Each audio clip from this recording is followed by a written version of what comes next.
Hello అందరికీ నమస్తే, welcome to Varanasi వంటిల్లు. ఈరోజు వారణాసి వంటింట్లో స్పెషల్ చూడండి, ఇదిగో కట్టు పొంగల్ అనమాట. ఇది కూడా రైస్తో కాదు, రవ్వతో చేస్తున్నాను. గోధుమ రవ్వ పెసరపప్పు వేసి కట్టు పొంగల్ అనమాట.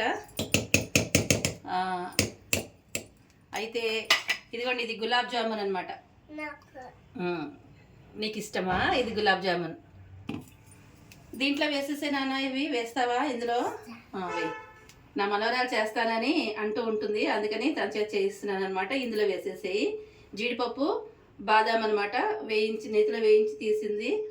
అయితే ఎందుకు చేశాను ఈరోజు మా అమ్మాయి మా అల్లుడిది పెళ్లి రోజు అండి. హ్యాపీ వెడ్డింగ్ యానివర్సరీ బంగారాలు. అయితే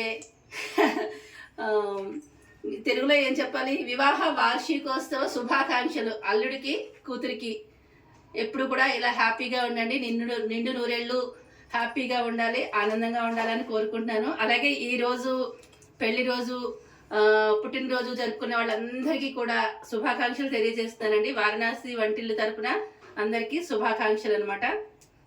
ఇదిగోండి, నా మనవరాలు బుల్లి షెఫ్ చేసేస్తాను చూసారా అన్నీ. నాకైతే హెల్ప్ చేస్తుంది బాగాను. వేసావా పండు? వేసేసేయన్నీ. ఇలా పిల్లల చేత ఇలా చేయిస్తూ ఉంటే వాళ్ళకి కూడా చక్కగా ఇంట్రెస్ట్ ఉంటుందన్నమాట.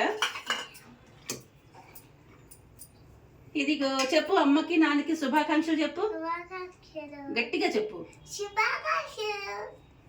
Happy wedding anniversary. ఇది నేను లేట్గానే అప్లోడ్ చేస్తున్నా వీడియో, ఓకేనా? షార్ట్ వీడియో అవుతుందన్నమాట. బాయ్.